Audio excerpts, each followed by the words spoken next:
Type is equal to email genuinely triggers real, automatic browser validation, rejecting a real submission if the format is wrong.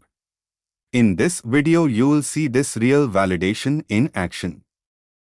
This real form genuinely won't submit if the email field is empty, required, or genuinely malformed. Type is equal to email.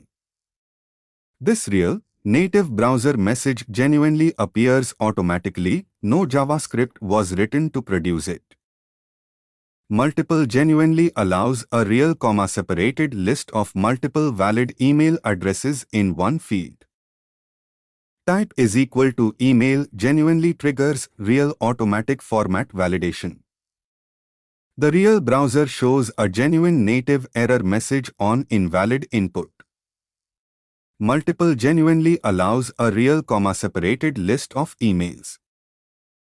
Build a real email field and test it with both valid and invalid input. Ready to customize real validation error messages?